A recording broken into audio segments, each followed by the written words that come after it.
오늘 함께 나눌 하나님의 말씀은 구약성경 사무엘하서 14장의 말씀입니다. 사무엘하서 14장 말씀인데 함께 읽기는 1절에서 11절을 읽고 21절에서 24절을 교독으로 읽도록 하겠습니다. 사무엘하서 14장 먼저 1절에서 11절을 한 절씩 교독하겠습니다. 스루야의 아들 요압이 왕의 마음이 압살롬에게로 향하는 줄 알고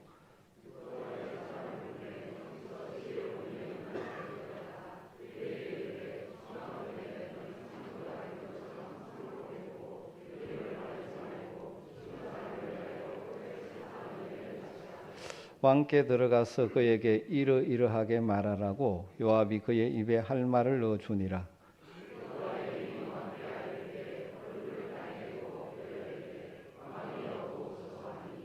왕이 그에게 이르되 무슨 일이냐 하니라. 대답하되 나는 진정으로 과부이니이다. 남편은 죽고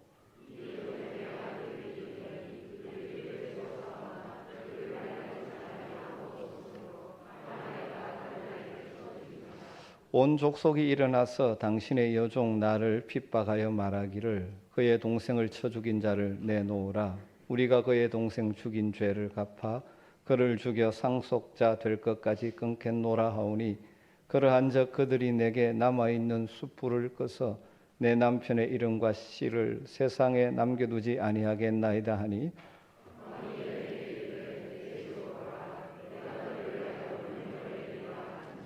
드고와 여인이 왕께 아뢰되 내 주 왕이여 그 죄는 나와 내 아버지의 집으로 돌릴 것이니 왕과 왕위는 허물이 없으리이다.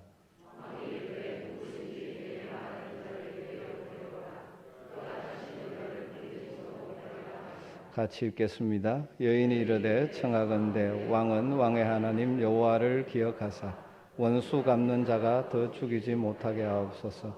내 아들을 죽일까 두렵나이다 하니 왕이 이르되 여호와께서 살아계심을 두고 맹세하노니 내 아들의 머리카락 하나도 땅에 떨어지지 아니하리라 하니라. 아멘.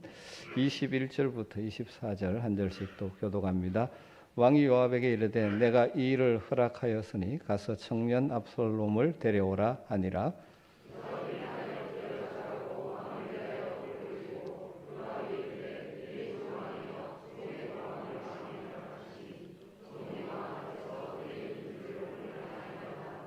요압이 일어나 그 술로 가서 압살롬을 데리고 예루살렘으로 오니 왕이 이르되 그를 그의 집으로 물러가게 하고 내 얼굴을 볼 수 없게 하라 하매 압살롬이 자기 집으로 돌아가고 왕의 얼굴을 보지 못하니라.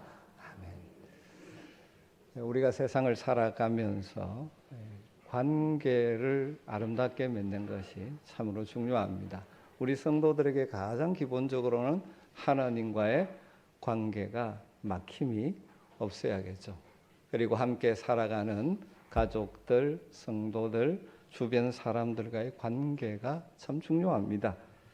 여러분, 가족 간의 관계가 좋으면 함께 모일 때마다 기쁨이 있고 행복이 넘치죠.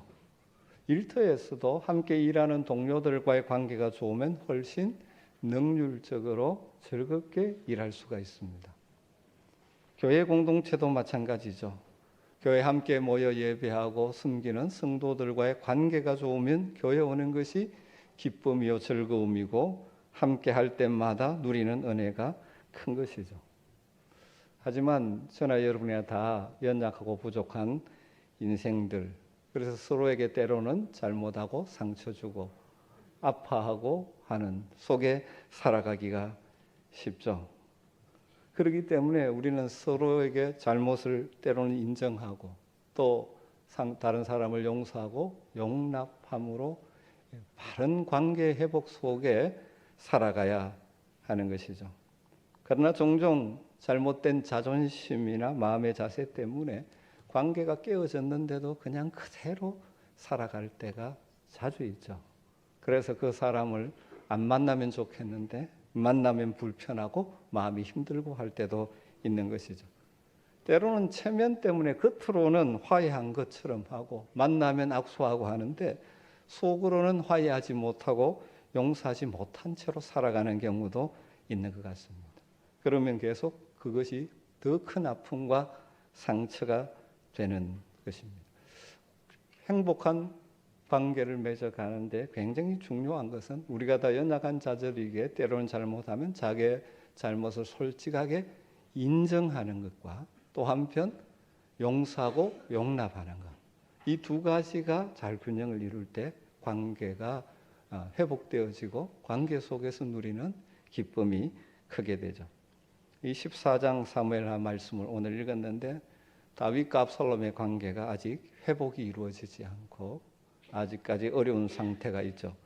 압살롬 편에서는 자신의 잘못을 인정하고 용서를 구하는 태도가 없었고 다윗 편에서 그를 용서하고 용납하는 태도가 없었습니다. 아버지로서 다윗은 아주 복잡한 마음의 상태였을 것입니다.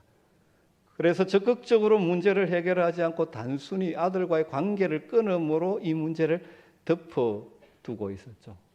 그런데 결국 이것이 마지막 나라 분열까지 이르는 그런 불행을 가져오게 된 것을 보게 됩니다. 압살롬이 그의 형 암논을 살해하고 그 술로 도망쳤지 않습니까? 그의 어머니 그 술왕 달메의 딸 마가, 그의 어머니가 마가이기 때문에 그 외갓집으로 망명을 떠난 것이라고 볼 수 있죠. 압살롬이 그 술로 도망친 지 3년이 지났습니다. 암논이 다말을 강간한 때로부터 계산하면 약 5년이 지난 셈이죠. 스루야의 아들 요압은 다윗 왕의 마음이 압살롬에게로 자꾸 향하고 있다는 것을 알고 압살롬을 다시 데려올 구실을 만들고자 합니다. 정치 군인인 요압의 입장에서 보면 다윗, 자기의 주군인 다윗의 마음을 읽어 충성하는 것이기도 하고 또 한편 다음 왕위 계승자가 혹시 될지도 모를 이 압살롬과의 관계를 기피하는 이득이 있다고 판단했을 것입니다. 그래서 이 일에 요압이 나서죠. 간접적인 방법으로 접근을 합니다. 그는 드고아의 지에 있다는 여인 한 사람을 수소문하여 찾고 그를 매수해서 그를 통하여 다윗이 압살롬을 불러들일 수 있는 이야기를 하게 만듭니다. 이 드고아의 여인이 자신의 역할을 잘 감당했죠. 오늘 말씀 우리가 읽었습니다마는 그 여인은 왕 앞에 가서 자기는 두 아들을 데리고 사는 과부인데 들에서 아들이 싸우다가 다른 아들을 죽였고 그래서 살아있는 아들마저 죽임을 당할 위험에 처해 있다. 그래서 가족의 대가 끊어질 지경이다. 그런 눈물 어린 이야기를 들려줍니다. 이 여인의 공공한 처지를 딱하게 여긴 다윗 왕이 8절에 이렇게 선언하죠. 내가 너를 그 여인을 위하여 명령을 내리리라. 그 명령은 남은 아들의 처형을 막는 것이었죠. 이 여인은 이 왕이 이 원리를 압살롬에게 적용해야 될 위치에 그렇게 만들어가야 하기 때문에 이 가상의 살인자를 사면한다는 맹세의 약속을 받아내야 한다고 생각했죠. 그래서 계속 일을 진행시켰어서 다윗 왕을 설득해서 여호와를 기억하게까지 만듭니다. 여호와가 용서하는 하나님임을 기억하게 하는 것이죠. 그러자 왕이 설득되어서 11절에 보면 왕이 이르되 여호와의 살아계심을 두고 맹세하노니 내 아들의 머리카락 하나도 땅에 떨어지지 아니하리라. 그렇게 맹세하게 만듭니다. 결국 그래서 다윗은 압살롬을 돌아오게 허용하게 되어지죠. 여기 오늘 본문에 나오는 요압과 드고아 여인의 역할을 어떻게 평가해야 할지에 대해서 참으로 쉽지 않은 문제인 것 같습니다. 왜냐하면 성경의 기록자가 이 행위가 잘한 것인지 잘못한 것인지를 명시적으로 밝히지를 않고 기술만 해놓았죠. 크게 보면 이 일의 결과가 더 나빠졌기 때문에 다르게 말하면 압살롬의 반역으로 이어졌기 때문에 이 사건을 부정적으로 평가할 수도 있을 것입니다. 그러나 또 동시에 범죄한 아들 압살롬과의 단순한 관계를 단절함으로 문제를 덮어놓고 있는 다윗에게 다시금 그 문제를 직면하게 했다는 측면에서는 또 긍정적인 평가도 할 수 있을 것 같습니다. 이 성경이 밝히고 있지 않지만 이 문맥을 살펴보면 이 여인이 만들어낸 그 이야기, 자기 아들 이야기와 압살롬의 상황이 사실은 딱 맞지 않습니다. 아주 교묘하게 맞는 것처럼 해서 다윗의 마음을 끌고 간 것이죠. 먼저 첫 번째 한번 생각해 보십시오. 이 여인은 자기 아들을 고의적인 살인자가 아니라 우발적인 살인자라고 이야기하죠. 들에 나갔다가 우연히. 그래서 다윗으로 하여금 압살롬의 죄도 마찬가지 그런 사건으로 생각하게 만들어 가고 있는 것이죠. 그러나 여러분, 우리가 아는 대로 압살롬은 우발적인 살인자가 아니고 고의적인 살인자였습니다. 또 이 여인은 그 아들이 모든 사람들에게 쫓기는 신세가 되었다는 사실을 상기시키고 있죠. 사실 압살롬의 경우는 그렇지 않지만 죄에 대한 처벌이 두려워서 도망친 아들인데, 그것 때문에 고민할 정도로 아들이 돌아오기를 바라는 사람에게는 그 상황이 다윗에게는 같이 연결되어져서 압살롬이 쫓겨난 자처럼 생각되어지게 만드는 것이죠. 또 한 가지는 이 여인은 그 아들을 유일한 상속자라고, 그래서 이 아들마저 죽으면 대가 끊어진다고 이야기를 하는데, 사실 압살롬은 유일한 상속자가 아니죠. 그러나 자기 후계자가 될 수 있는 압살롬과의 불화에 생각이 미친 왕의 가슴은 마치 자기의 외아들이라도 되듯이 찢어질 것만 같았을 것입니다. 그리고 또 한 가지는 이 여인은 하나님을 떠올리게 만드는데, 1장 하나쯤 14절에 보면 내 쫓긴 자가 하나님께 버린 자가 되지 아니하고 하게 하신다. 하나님이 죄를 지었을 때 내 쫓긴 하지만 완전히 버린 자가 되지 하지 아니하시는 하나님의 은혜를 다윗에게 떠올립니다. 범죄한 인생에게 즉각 심판을 내리시지 않는 하나님의 인내와 또 하나님께서는 속죄의 제사를 통하여 돌아오게 회복시키시는 그 하나님의 자비를 떠올려서 호소하고 있는 것이죠. 문제가 있다면 압살롬의 경우에는 지금 진정한 회개도 없고 속죄 제사도 없는 것이죠. 그리고 거기에다가 이 여인은 아첨의 말로 다윗을 부추겨서 정상적인 어쩌면 이 사고를 하지 못하게 한지도 모르죠. 20절에 내 주 왕의 지혜는 하나님의 사자의 지혜와 같아서 땅에 있는 일을 다 하시나이다. 사실 요압과 드고와 여인이 다윗 왕과 압살롬을 사이를 화해하기 위해서 중재자로 나섰다는 자체는 아주 귀한 일이라고 볼 수 있죠. 불화한 관계를 그대로 두고 보는 것은 좋지 않습니다. 불화한 상태에서 서로를 애써 무시하며 사는 것 결코 바람직하지 않습니다. 가족 간에도 마찬가지죠. 때로는 그럴 수가 있잖아요. 누구의 잘못이든 그냥 관계를 단절시키고 사는 것은 해결책이 아니죠. 종종 그런 경우가 있죠. 그러면 너하고는 관계 끝났다, 다시 안 본다, 뭐 이러고 문제를 눕혀두는데 그건 해결책이 아니지 않습니까? 다시 직면하게 하는 것은 아주 귀한 일입니다. 그러나 진정한 화해는 아닌 껍데기만의 화해, 또 다르게 표현하면 거짓 화해 역시 바람직한 것이 아니죠. 화해를 시킨다고 하는데, 화해를 한다고 하는데 껍데기만 화해하는 것, 또 화해를 위해서 정직하지 못한 방법을 사용하는 것, 그것도 문제죠. 요압과 드고와 여인이 사실 그렇게 한 것이죠. 다윗으로 하여금 정확한 판단력을 오히려 흐리게 하는 방책이었죠. 그러므로 결과적으로 다윗으로 하여금 진정한 화해와 진정한 용서에 근거한 화해로 이끌지를 못했습니다. 그 후에 결과적으로는 이 껍데기 화해가 더 큰 관계의 악화와 상처로 남게 된 것이죠. 결코 쉬운 일은 아니겠지만 결코 쉽지 않죠. 관계 회복이라는 것이. 그러나 압살롬으로 하여금 자신의 잘못을 인정하고 회개하게 만들고 다윗으로 하여금 진정으로 용서하게 만드는 이 노력이 지혜가 필요했을 것입니다. 오늘 이야기를 들으면 우리와는 상관없는 것 같죠. 우리에게는 아마 다윗과 압살롬처럼 그렇게 악화된 관계 속에서 자식 얼굴 안 쳐다보고 살고 이런 분들은 없는 것 같습니다. 그러나 수많은 우리가 관계 속에 때로는 상처를 주고 받으며 살아가잖아요.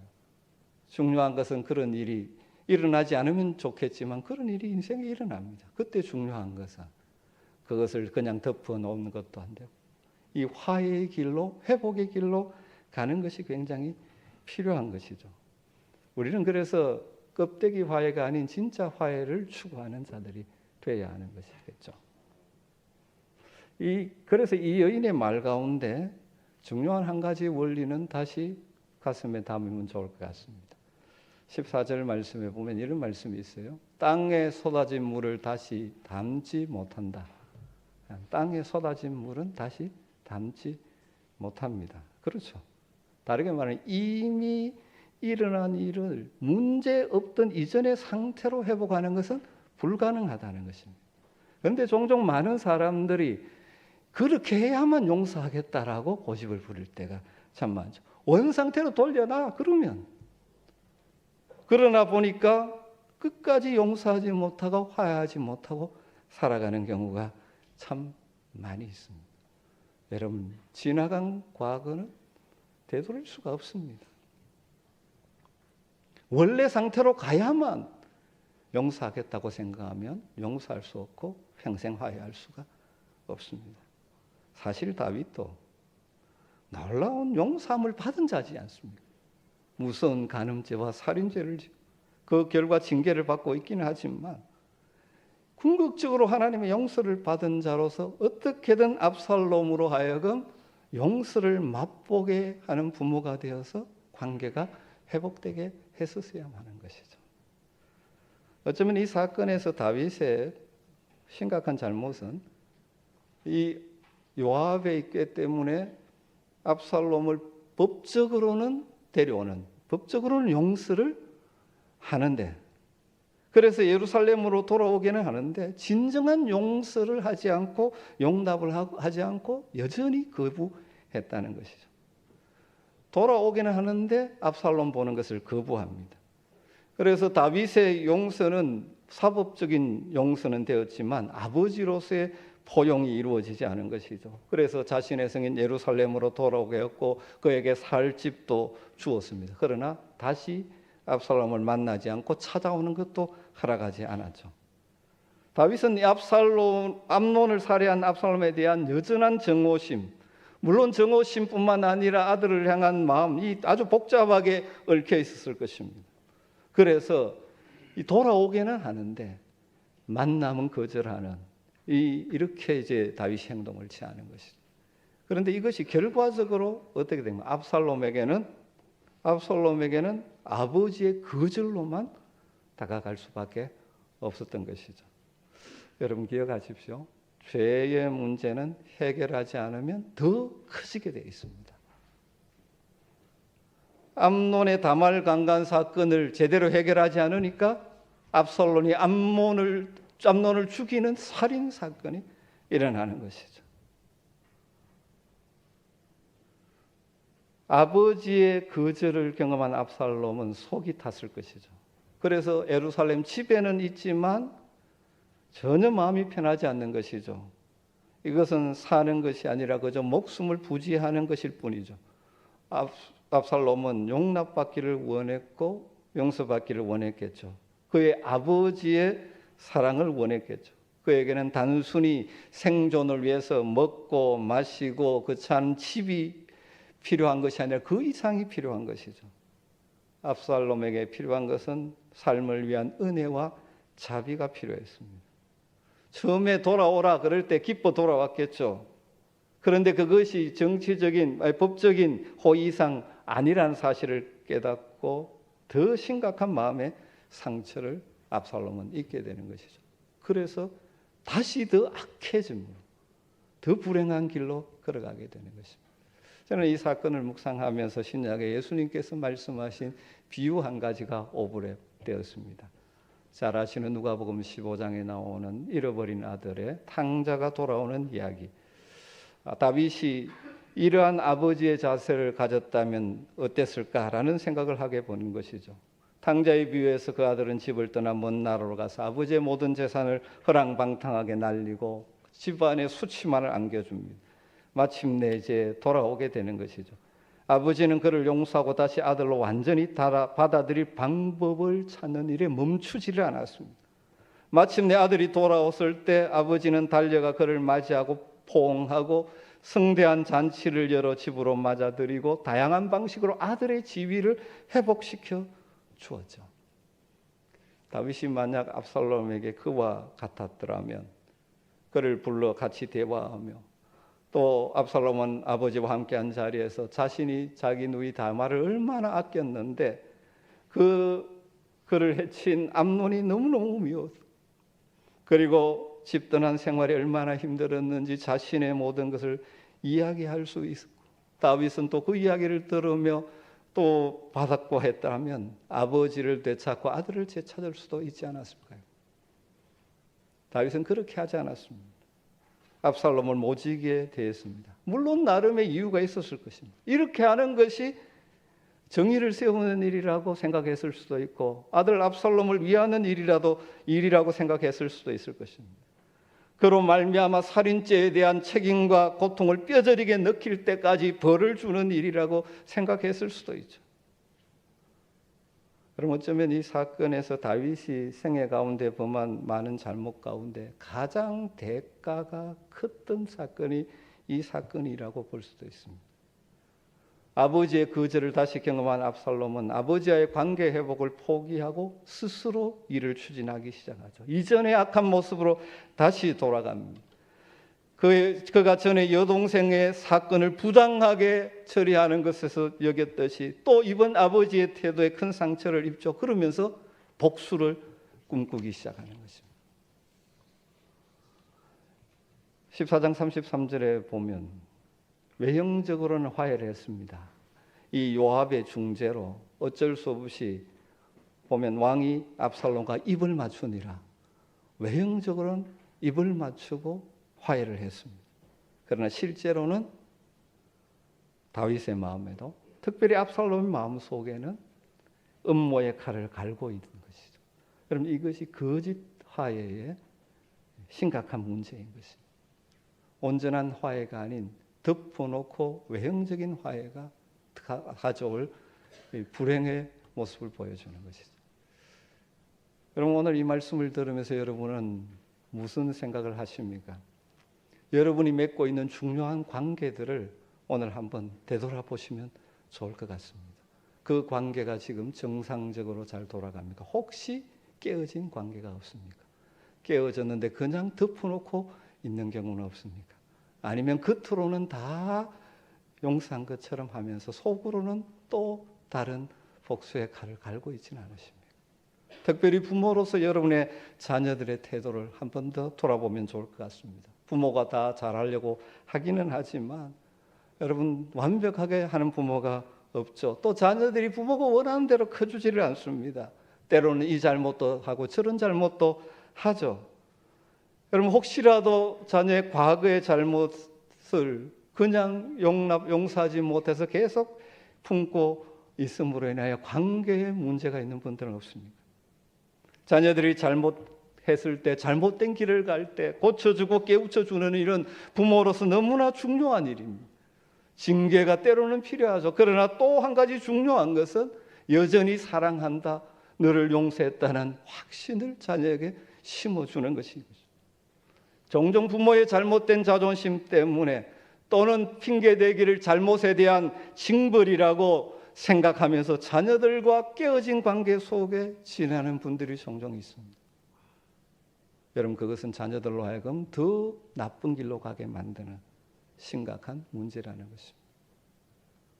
그렇지는 않기를 바라지만 혹시라도 자녀의 관계에 어려움이 있는 분들이 있다면 이 시간 진정한 화평의 주님이신 하나님께 여러분의 문제를 내어놓고 지혜를 구하시고 적극적으로 화해의 길을 걸어갈 수 있게 되기를 주의 이름으로 부탁을 드립니다.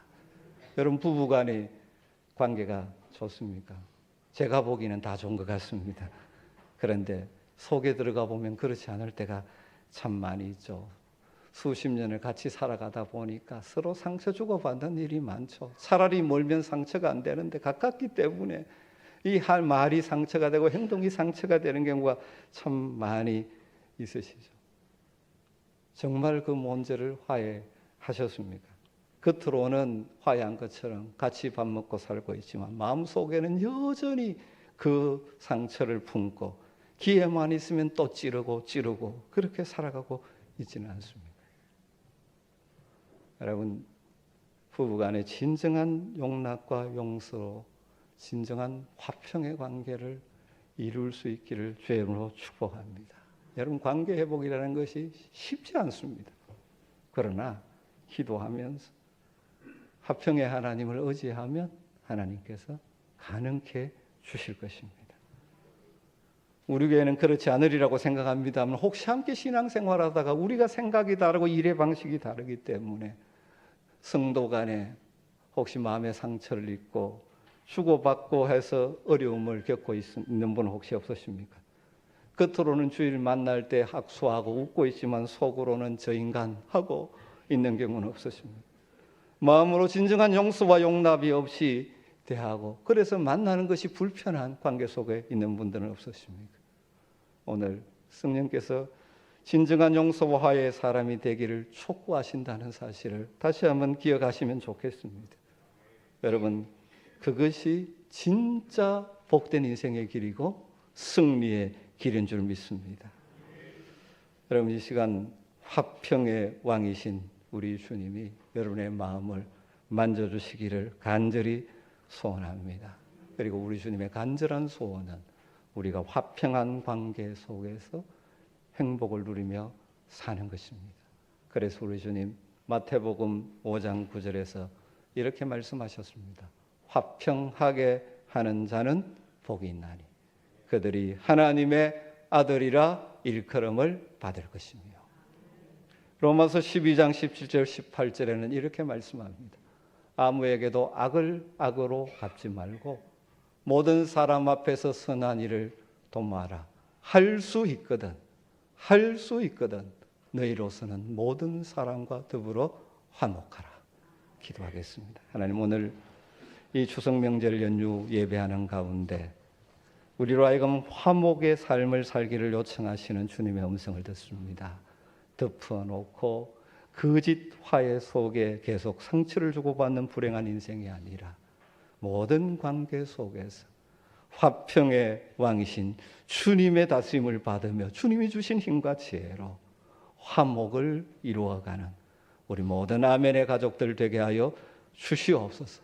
부부간에 정말 하나 되는 기쁨이 있는 복이 있게 하시고 가족 간에 모든 아픔과 상처를 뛰어넘어 서로 돕고 도우는 복된 천국을 누리게 하시고 우리 아멘교회 성도들 사이에 정말 서로 이해하고 용납하며 하나 되어 주를 섬기는 복이 있게 하여 주시옵소서. 예수님의 이름으로 기도드리옵나이다. 아멘.